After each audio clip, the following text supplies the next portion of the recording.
আমরা শুরু করছি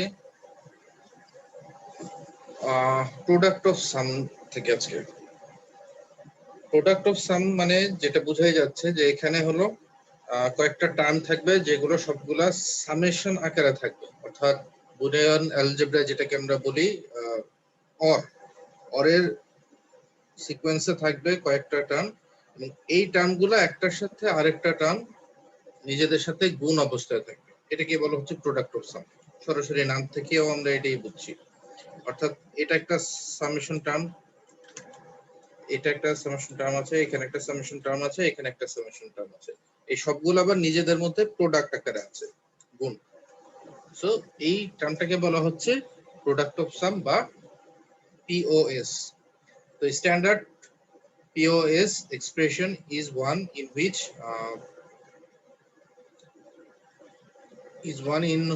all the variables in the domain appears in each sum term in the expression. For example, a bar plus b bar plus c bar plus d bar into a plus b bar plus c plus d into a plus b plus c bar plus d। অর্থাৎ এরকম অবস্থায় থাকবে। কোন একটা টার্মকে POS এ convert করার সিস্টেমটা এখানে বলা আছে। প্রথম স্টেপে কি, add to each non standard product sum a term made up of the product of the missing variable and its complement. This result is to some terms, as you know, you can add 0 to anything without changing the values. তার মানে আমরা SOP তে যেটা করেছিলাম সাম of প্রোডাক্টে, সেখানে হলো 1 যেন হয় সেই অনুযায়ী আমরা গুণ করেছিলাম। কারণ আমরা জানি কোনো কিছুর সাথে যদি 1 কে অ্যাড করা হয় তাহলে সব সময় সেটা আগের ভ্যালুই থাকবে। কোনো কিছুর সাথে ধরো আমি 0 এর সাথে যদি 1 কে অ্যাড করি তাহলে 0ই হয়, 1 এর সাথে 1 কে অ্যাড করলে 1 হয়। তার মানে কি 1 কে অ্যাড করা আর না করা আলটিমেটলি রেজাল্টে কোনো ইফেক্ট ফেলে না। ঠিক একইভাবে আমরা যদি অরের কথা চিন্তা করি, 0 এর সাথে কোনো কিছুকে যদি অর করি তাহলে ওই একইভাবে রেজাল্টও সেম থাকে। তার মানে আমরা 1 এর সাথে যদি 0 কে অর করি রেজাল্ট 1, 0 এর সাথে 0 কে অর করলে রেজাল্ট 0। তার মানে সেম রেজাল্ট এখানে থাকছে। এই কাজটাই এখানে করা হবে। প্রথম স্টেপ এটাই বলছে যে আমরা 0 কে অর করতে পারি। Apply rule 12। রুল 12 মানে হলো a প্লাস বিসি। এটা আমরা ওই যে রুল 12 এ দেখে এসেছিলাম একদম শুরুতে, এই চ্যাপ্টারের শুরুতে যে রুলগুলো ছিল, এখানে 12 নম্বর রুল ছিল a plus B C a plus B into a plus C. এই রুলটা আমাদের ফলো করতে হবে। এখানে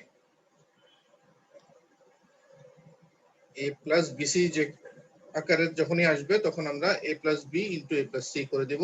repeat step 1 until all resulting sum terms contain all variables in the domain in each complemented and uncomplemented form. তার মানে যতক্ষণ পর্যন্ত প্রত্যেকটা টার্মে সবগুলা ভেরিয়েবল না থাকবে ততক্ষণ পর্যন্ত এই স্টেপ 1টা রিপিট করতে হবে। যে এখানে যে एग्जांपल দেখানো হয়েছে এখানেই দেখতে পাচ্ছ যে সবগুলো আছে, এ বি সি ডি চারটাই আছে, এখানে এ বি সি ডি চারটা আছে, এখানে এ বি সি ডি চারটা আছে। সাম অফ প্রোডাক্টটা আমরা দেখেছিলাম যে প্রত্যেকটা টার্মেই সবগুলা ভেরিয়েবল প্রেজেন্ট থাকে।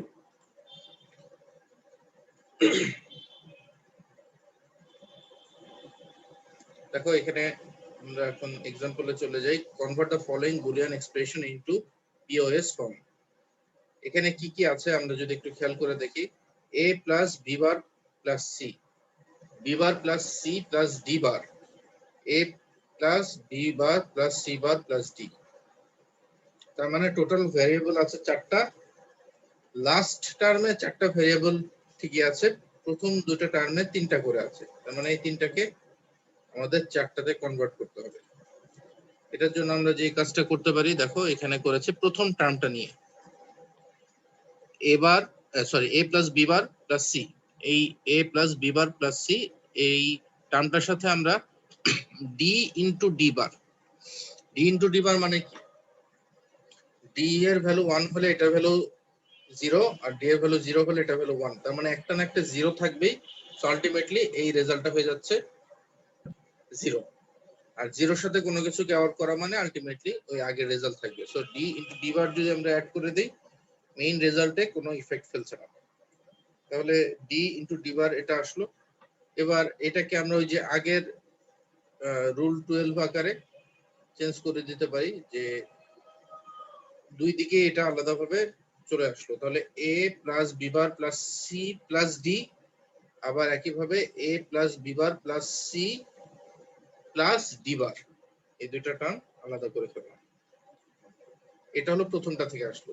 সেকেন্ডটা থেকে কি, B bar plus C plus D bar, এখানে এ নাই, তার মানে আমরা এখানে যোগ করলাম এ ইনটু এ বার, এবং একইভাবে এটা এখানে চলে আসলো, এ বারটা এখানে চলে আসলো, বাকি টার্মগুলো সেম আছে। এবার তাহলে আমরা এই তিনটা টার্মকে যখন একসাথে নিব, এটার ভ্যালু এই দুইটা টার্ম, এটা বসালাম, এই যে প্রথমটার ভ্যালু এই দুটো টার্ম, সেকেন্ডটার এই ভ্যালুটার এগেইনস্টে আসলো আমাদের এই দুটো টার্ম, এবং লাস্টেরটা যা ছিল সেটাই আছে। বুঝা গেছে?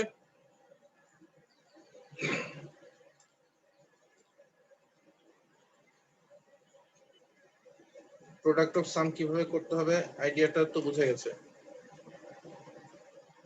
তোমরা এই a plus B bar into B plus C এটার প্রোডাক্ট অফ সামটা নিজেরা করবা। কোথাও সমস্যা হলে আমাকে পরে ইনফর্ম করবা। সমস্যা হওয়ার কথা না, এটারও সিম্পল। এখানে বোঝা যাচ্ছে প্রথমটার সাথে সি ইন্টু সি বার গুণ যোগ হবে, পরেরটার সাথে এ ইন্টু এ বার যোগ হবে। ঠিক আছে? তাহলে एग्जांपल 1.17 স্যার এই যে প্রথমে ডি বারটা যে করলেন স্যার, এটা ওইটুকু একটু বুঝাই দিন স্যার। পরের লাইনটা কি হইলো? এটা থেকে এটা, জি স্যার। এই যে এটাই হলো আমাদের আগে যেটা বলা আছে, দেখো এই যে a plus B, a plus B C হলো a plus B into a plus C, ওই রুল 12 ওইটাই করা হয়েছে। তার মানে কি, এইখানে a প্লাস বিসি এটাকে a হিসেবে ধরলে এটার সাথে এইটার টোটালটা গুণ হয়ে গেল, আর পরের এই টার্মের সাথে আবার এই টোটালটার গুণ হয়ে গেল। মানে এখানে এই টোটালটাকে তোমরা ধরো এইটুকুকে ধরো a প্লাস জি স্যার। বি ইন্টু সি, জি স্যার। তাহলে এ বি মানে রুলটা কি, A plus BC plus BC equal to A B plus AC. তাহলে কি, এটা যদি এ হয়, ধরলাম এটা এ, এটা হলো বি, এটা হলো সি, তাহলে কি এবি, এবি মানে কি, এই অংশটা মানে এ প্লাস বি, সরি আমি তো এখানে উল্লেখ, সূত্রটা হলো এ প্লাস বি ইন্টু এ প্লাস সি। ইকুয়েশনটা কি এর আগের স্লাইডে দেখে আসলাম না, রুল 12 এ যেটা ছিল, এই যে এ প্লাস বি ইন্টু এ প্লাস সি, এ বি প্লাস সি না তো, এ plus B A into plus B into A plus C, A plus C. আচ্ছা তাহলে এখানে হলো এই যে এটা এ প্লাস বি, বি মানে হলো ডি, এই যে এ প্লাস বি ইন্টু এ প্লাস সি, এটা এ প্লাস ডি বার, ডি এই বার যে এ হচ্ছে সি। প্লাস ডি বার, এই কাজটাই করা জি হয়েছে স্যার। রুল 12 থেকে। ঠিক আছে? জি স্যার। ওকে, তাহলে এটা হলো আমাদের एग्जांपल 1.17। এরপর হলো এখানে আরেকটা एग्जांपल দেখানো হয়েছে,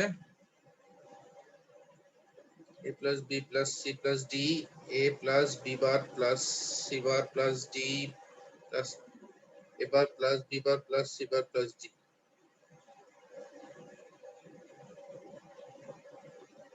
আচ্ছা এখানে যেটা বলেছে, এখানে পজে কনভার্ট করতে বলে না, এখানে বলেছে determine the binary values of the variables for which the following standard POS expression is equal to 0. তার মানে এই টোটাল এক্সপ্রেশনটা 0 হয়ে যাবে কখন সেটা আমাদের বের করতে বলেছে।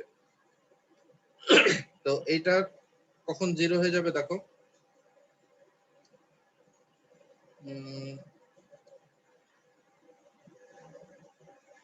টার্ম 1 মানে প্রথম টার্মটা কখন 0 হবে, প্রথম টার্মটা 0 হবে যদি সবগুলার ভ্যালু 0 হয়। দেখো এখানে একটা রো উপরে কিন্তু বার নাই, তার মানে এই চারটে যখন 0, a equal to 0, b equal to 0, c equal to 0, d equal to 0, তখন টোটালটা ভ্যালু 0 হয়ে যাচ্ছে। সেকেন্ডটা কখন 0 হবে, যখন a এর ভ্যালু 0, b বারের ভ্যালু 0, তার মানে b এর ভ্যালু হবে 1, c বারের ভ্যালু 0, তার মানে c এর ভ্যালু 1, d এর ভ্যালু 0। এই যে a equal to 0, b equal to 1, c equal to 1, d equal to 0, তখন হচ্ছে এই টার্মটার ভ্যালু 0।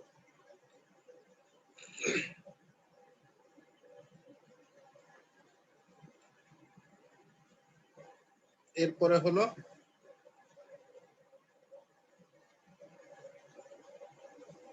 এখানে হলো চারটার উপরে বার আছে, তার মানে সবগুলোর ভ্যালু ইন্ডিভিজুয়ালি 1 করে হবে। a equal to 1, b equal to 1, c equal to 1, d equal to 1, a equal to 1, b equal to 1, c equal to 1, d equal to 1, এগুলা কি বার করে দিলে সবগুলো 0 হবে, সো আলটিমেটলি রেজাল্ট 0। তো ফাইনালি এটাই বলেছে যে এই এক্সপ্রেশনটা 0 হবে যখন এই তিনটা টার্মের যে কোনো একটা 0 হয়ে যাবে। তিনটা তো একটার সাথে আরেকটা এন্ড অবস্থা আছে, তার মানে কি এটা যদি 0 হয়ে যায় তাহলে 0, অথবা এটা যদি 0 হয় তাহলে 0, অথবা এটা যদি 0 হয় তাহলে 0। তো দুইটাতে তো 0 হয়েছে, একটাতে 0 হলেই তো 0। হ্যাঁ, যে কোনো একটা 0 হয়ে গেলে 0 হয়ে যাবে, ওটাই বললাম যে এইখানে যদি এই টার্মটা 0 হয়ে যায় তাহলেই এটা 0 হয়ে যাবে, অথবা যদি শুধু এটা 0 হয় তাহলে এটা 0, আবার এটা 0 হলো 0। এন্ড এর ক্ষেত্রে যেটা আমরা যদি বলি যে এটাকে ধরে নিলাম p, এটাকে ধরে নিলাম q, এটাকে ধরলাম s, তার মানে কি এটা তো আলটিমেটলি আছে এন্ড আকারে p q s। QS হ্যাঁ, তো যদি p plus q plus s অবস্থায় থাকতো তাহলে স্যার তো প্রত্যেকটা আলাদা আলাদা 0 হতে হতো। প্রত্যেকটা আলাদা তখন 0 হতে হতো। হ্যাঁ, আর এখন যেহেতু এন্ড আকারে আছে, তার মানে যে কোনো একটা 0 হলেই আলটিমেটলি রেজাল্ট 0। জি স্যার। তো এটা হলো एग्जांपल 4.18। আচ্ছা, এখন আমাদের যেটা এসওপি আর পিওএস দুটার এক্সপ্রেশন সম্পর্কে আমরা শিখলাম। এবার এসওপি অথবা পিওএস কে কিভাবে আমরা ট্রুথ টেবিলে নিয়ে আসতে পারি সেই জিনিসটা দেখব। এটা কিন্তু আমাদের জন্য বেশ ইম্পর্টেন্ট একটা জিনিস, কারণ এর উল্টা কাজটা আমাদের প্রায় সবসময় করতে হবে।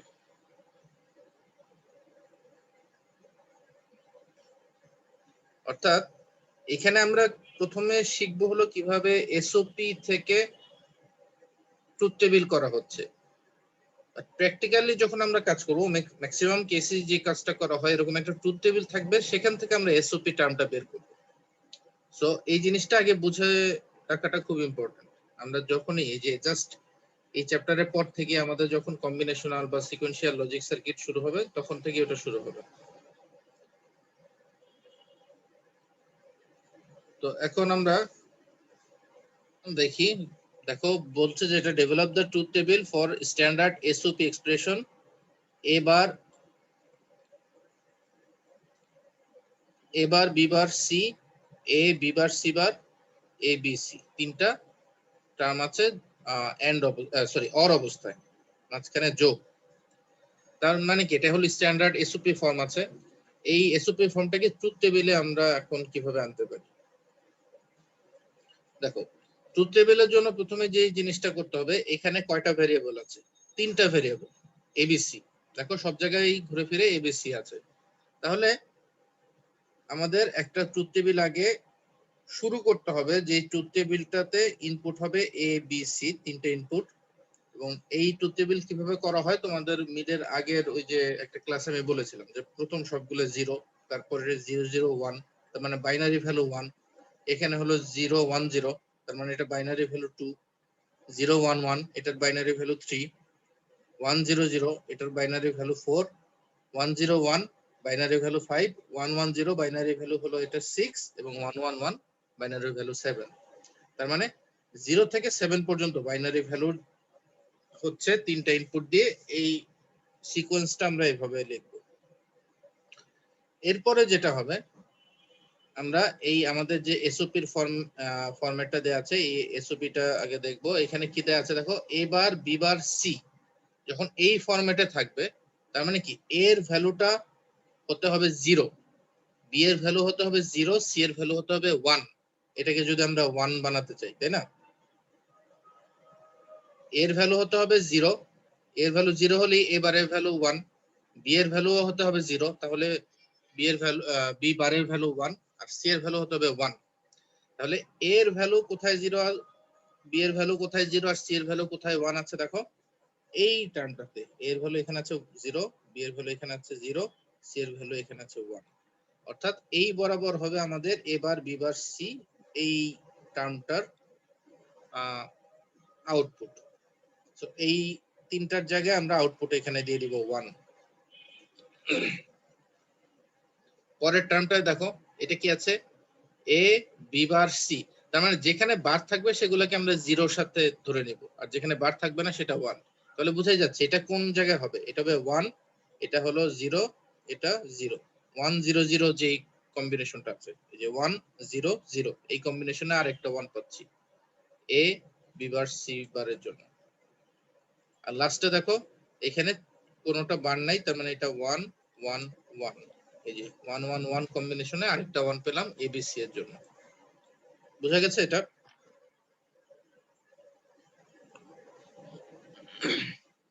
জি স্যার, বুঝতে পারছি। এখন আমাদের যে কাজটা পরবর্তীতে করতে হবে, ওই যে তোমাদের বললাম যে ওইখানে এই এক্সপ্রেশনটা আসলে দেয়া থাকবে না, এটা আমরা বের করব।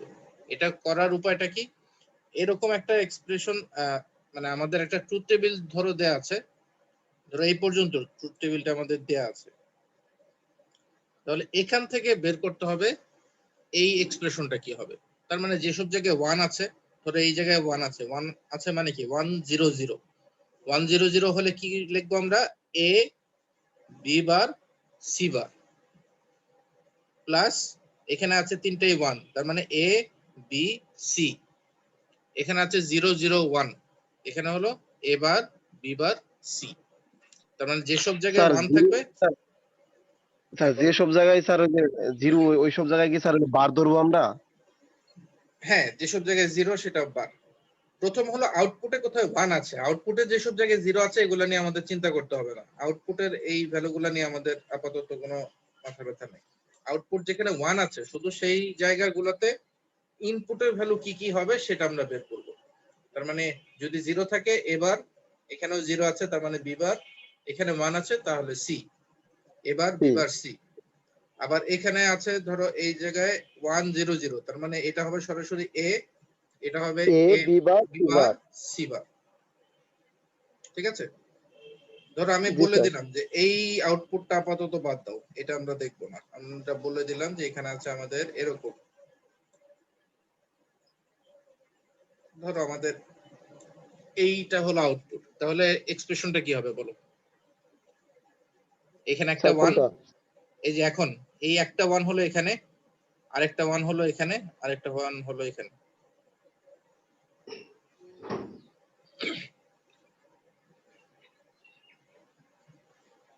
প্রথমটা কি, তিনটেই 0, জি স্যার। তাহলে তিনটে 0 হওয়া মানে কি, এবার B bar C bar, A bar B bar C bar. হুম, এবার B bar C bar plus তারপরেরটা কি A 1 0 B 0, bar C. 1 sir 0 A 0, তাহলে ধরো এটা আছে হলো 1 0 1, 101।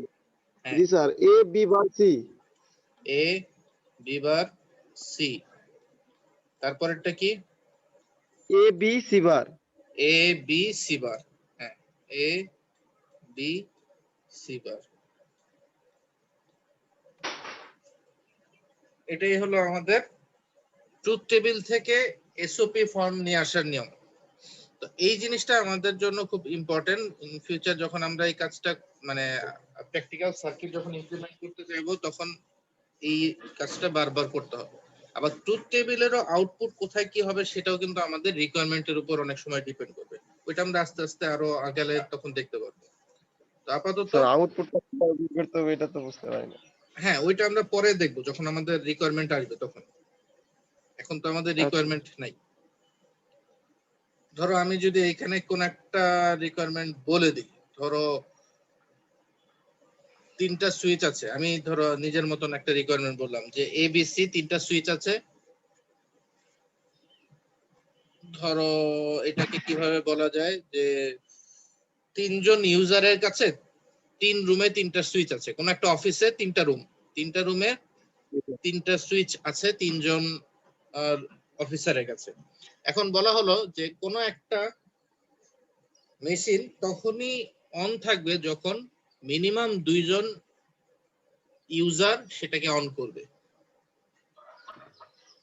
2জন ইউজার মিনিমাম অন করলে তখন এটা অন হবে, এরকম একটা কন্ডিশন যদি বলি তাহলে কি হচ্ছে দেখো। তার মানে কি 2জন ইউজার এবিসি 3জন ইউজার আছে, 3জন ইউজারের মধ্যে মিনিমাম 2জন যদি আউটপুটটা ইনপুটটা 1 দেয় তাহলে আউটপুট হবে 1।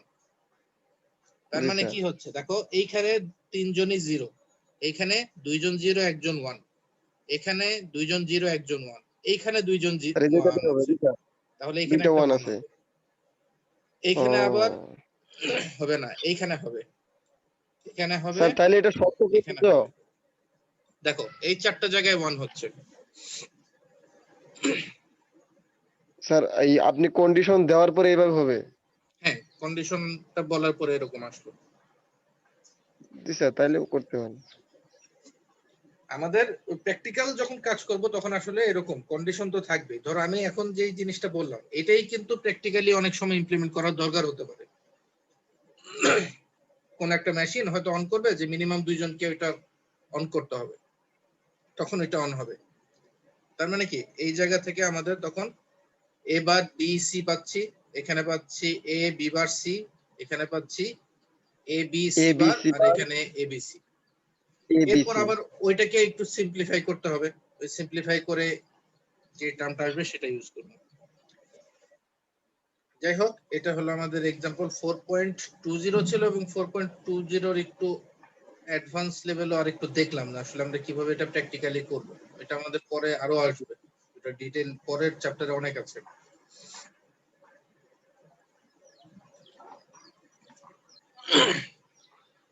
এখন হলো আগেরটা করলাম এসওপি, এখন হলো পিওএস। পিওএস এর ব্যাপারটা হলো উল্টাটা, তার মানে এখানে যে টার্মগুলো থাকবে এটা ধরো এ বি সি মানে এ প্লাস বি প্লাস সি এরকম তো আছে, তাহলে তিনটাই যদি 0 হয়, দেখো যেখানে বার থাকবে সেগুলোকে আমরা এখন ধরবো 1, এখানে A plus B bar plus C, তার মানে কি 0 1 0, এখানে A plus B bar plus C bar, তাহলে 0 1 1, এখানে A bar plus B plus C bar, তাহলে 1 0 1, আর এটা হলো A bar plus B bar plus C, তাহলে 1 1 0, আর এটা ছিল শুধু A plus B plus C, তার মানে 0 0 0। অর্থাৎ যেখানে বার থাকবে সেগুলো এখন হয়ে যাবে 1, আর যেখানে বার নাই সেটা হলো 0। পিওএস এর ফরম্যাটটা হলো এরকম। হ্যাঁ, উল্টা, আগেরটার চেয়ে উল্টা। ঠিক আছে, এবং আউটপুট ওগুলোকে আমরা 0 ধরবো, বাকি আউটপুট গুলো এখানে 1। আউটপুট এখানে 0, এটাও 0, এটাও 0, এটা 0, এটাও 0, বাকি আউটপুট গুলো হবে এখানে 1। স্যার এই আউটপুট গুলা হওয়াটা আর এইটা এখানে একটু বুঝাই দেন তো, এই যে 0 1 0 0 যে হয়েছে, এই যে আমাদের এসওপি তে কি হতে হবে, এইটাকে 0 হতে হবে, এটাকে 0 হতে হবে, সবগুলা যদি 0 হয়, এই টার্মটা, এই টার্ম, এই টার্ম, এই টার্ম, এই টার্ম, 5টা টার্মে যখন 0 হবে ইন্ডিভিজুয়ালি তখন আউটপুটটা হবে 0 সমান। এই কারণে সবগুলা 0 হলে 0। হ্যাঁ, এসওপি সরি পিওএস যদি হয়, এই সবগুলা কি এন্ড অবস্থায় আছে না, 5টা টার্মে এন্ড অবস্থায়, তার মানে এইটাও 0 হতে হবে, এটাও 0 হতে হবে, এটাও 0, এটাও 0 এটাও 0, তখন আউটপুটটা হবে মানে টোটালটা জি ইকুয়াল টু 0। এখানে ওটাই করা হচ্ছে যে সবগুলাকে 0 ধরা হচ্ছে, যেসব কম্বিনেশনের জন্য সবগুলা 0 হবে সেটাই হলো আউটপুটে 0 হবে, বাকিগুলো 1। এসওপি তে কিন্তু ছিল অপোজিটটা। এসওপি তে কি ছিল? একটা জিরো হলো এসওপি তে হলো যে সবগুলা 1 হলে আউটপুট হবে না, এসওপি তে হলো এইখানে সবগুলা 1 হলে আউটপুট এইটুকুর আউটপুট হবে 1, আবার এইখানে সবগুলার আউটপুট 1 হলে আউটপুট হবে 1, এইখানে সবগুলা 1 হলে আউটপুট হবে 1, তাই তো? জি স্যার। এখানে এর জন্য এটা ওইভাবে করা হয়েছে। তো এসওপি আর পিওএস এই দুইটার ইউজটা অপোজিট টাইপের, এবং তোমাদের যেটা আমি পার্সোনালি যেটা সাজেস্ট করব, এই পিওএস এর চেয়ে এসওপি এর ইউজটা ভালো মতন আরো বুঝে রাখবা, কারণ এইটার ইউজটাই বেশি হয়। এসওপি আমরা যখন জি স্যার। সিম্পলিফাই করব বা বইতে যখন দেখবা পরবর্তী চ্যাপ্টার গুলা যাবে, পিওএস টার্মে খুব কম ইউজ থাকে, পিওএস নিয়ে খুব বেশি ইউজ নাই, এসওপি টা খুব ভালো মতন করা হয়।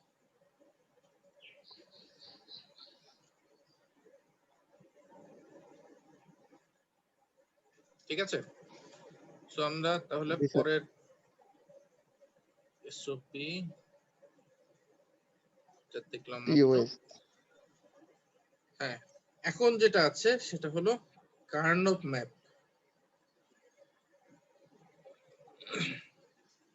ঠিক আছে,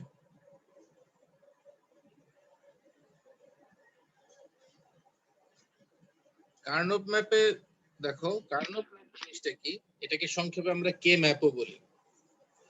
কার্নভ ম্যাপ হলো, আমরা এর আগে বুলিয়ান অ্যালজেব্রা সিম্পলিফাই করার কিছু টেকনিক শিখলাম, অর্থাৎ বুলিয়ান অ্যালজেব্রাকে কিভাবে আমরা বড় একটা এক্সপ্রেশনকে ছোট করতে পারি।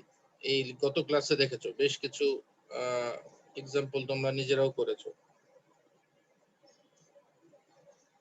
এই যে এখানে ধরো এই টার্মটাকে সিম্পলিফাই করলে এই টার্মে চলে আসলো, অথবা আরো ছিল এরকম বেশ কিছু সিম্পলিফিকেশন তোমরা আগে দেখলা, যে এই টার্ম আছে এটাকে যদি আমরা সিম্পলিফাই করি আলটিমেটলি রেজাল্ট আসলো এরকম একটা টার্ম, তাই না? বুলিয়ান এক্সপ্রেশনের সিম্পলিফিকেশন তো তোমরা দেখেছো।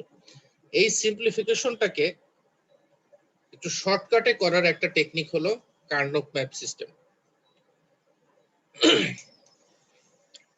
কার্নভ ম্যাপ সিস্টেমটা কি, এত ডিটেইলের টেক্সট পড়ার দরকার নেই, নরমালি চিন্তা করে দেখো, ধরে রাখলাম আমাদের একটা বুলিয়ান এক্সপ্রেশন আছে যেখানে 4টা variable A B C D, তাহলে 4টা ভেরিয়েবল যদি হয়, কার্নভ ম্যাপের জন্য আমরা একটা ছক তৈরি করব, সেই ছকের টোটাল ঘর হবে 16টা, 4টা রো থাকবে 4টা কলাম থাকবে, তাহলে 16টা ঘর আছে এখানে, তাই তো? এর মাঝে একটা সাইড ধরো আমরা যে এইখানে মাঝখানে একটা দাগ দিয়ে দিলাম, এই দাগের নিচের অংশটাকে, মানে এটাকে আমরা জাস্ট ডিমার্ক করার জন্য দিলাম, এই পাশটা আমরা চিন্তা করব যে রো যেগুলো আছে এগুলো তো রো গুলাকে ডিনোট করছে, রো গুলাকে আমরা হিসাব করলাম এ বি দিয়ে, আর কলাম গুলাকে আমরা হিসাব করলাম সিডি দিয়ে। তাহলে প্রথম জায়গায় দেখো এটার ভ্যালুটা কত, 0 0, তারপর এটা ভ্যালু 0 1, তারপর এটা ভ্যালু 1 1, তারপর এটা ভ্যালু 1 0। এই জায়গাটা একটু খেয়াল রাখবা, নরমালি বাইনারিতে যদি আমরা হিসাব করি 0 0 0 1 1 0 1 1 হয়, বাইনারি জি ভ্যালুতে স্যার, যদি আমরা এখানে তো আগাই। উল্টা এখানে দেখা একটু যাচ্ছে একটা। চেঞ্জ আছে, আগে 1 1 তারপর 1 0, এই পাশেও সেম 0 0 0 1 1 1 1 0। স্যার এটার কারণটা কি? এটা কার্নভ ম্যাপের একটা সিস্টেম, কারণের কিছু নাই, এটা আমরা যখন করতে থাকবো তখন দেখবো। এখানে আসলে গ্রে কোডকে ফলো করা হয়েছে, এবং এটা আমরা যদি 1 0 1 1 দেই তাহলে কার্নভ ম্যাপের কোনো লাভ হয় না, এখান থেকে আমরা আউটপুটে কোনো সিগনিফিকেন্ট কোনো আউটপুটের ইমপ্রুভমেন্ট পাই না, 1 1 1 0 দিলে পাই। এটা কার্নভ নামে একজন সায়েন্টিস্ট তিনি বের করেছেন, এবং উনি দেখেছেন 0 0 0 1 1 1 1 0 এই ফর্ম, এই সিকোয়েন্সটা দিলে এটা আমাদের খুব ইজিলি কাজ করে দেয়। এখন আমরা যদি দেখি ঠিক প্রথম ঘরটায় কি রো বরাবরও 0 আছে, কলাম বরাবরও 0 আছে, দুইটাই 0, জিরো এখানেও জিরো। 0 0 এখানেও 0 0। তাহলে এই ঘরটার ভ্যালু আমরা কি লিখতে পারি? Sir A 0 bar B bar C bar D bar সবগুলাই যেহেতু জি 0, স্যার তাহলে সবগুলো কি A bar B bar C bar D bar এই ফর্মে লেখা যায়। পরের ঘরটা যদি চিন্তা করো, রো বরাবর আছে এটা 0 কি 0, স্যার কলাম এসওপি এর বরাবর অনুসারে আসতেছে? বুঝি নাই। স্যার এই যে এর আগে পড়লাম না স্যার, এসওপি আর হইতেছে পিওএস। হ্যাঁ, এটা এসওপি অনুসারে আসতেছে, এসওপি। স্যার আবার পিওএস এ তো উল্টা হয়ে যাবে, যেহেতু হ্যাঁ বারে জিরো ধরতেছে তাহলে তো এসওপি। হ্যাঁ, এসওপি ফরম্যাটে আসছে। তাহলে এর পরেরটা কি আছে 0 0 0 1, তাহলে এটা কি হবে A bar B bar C bar D. এই দেখো এ এবার bar B bar D. C bar D. তার মানে কি আমরা প্রত্যেকটা ঘরেরই এরকম কোনো না কোনো একটা ভ্যালু বের করতে পারবো। তোমরা এই যে জি স্যার পারবো। এই ছকটা ডান দিকের ছকটার দিকে দেখো, প্রত্যেকটা ভ্যালু এরকম লিখে দেওয়া আছে। সাপোজ এই যে এই জায়গায় যেটা আছে 1 0, এই পাশে আছে 1 0, তাহলে কি এ বি বার সি ডি বার। একইভাবে এখানে যদি চিন্তা করো 1 1 0 1, তাহলে A B C bar D. আচ্ছা, আমাদের মিটিং এর টাইম শেষ, আমি নতুন একটা লিংক দিচ্ছি, আপাতত আমি এটা ক্লোজ করে দিই। নতুন লিংকে ঢুকো সবাই।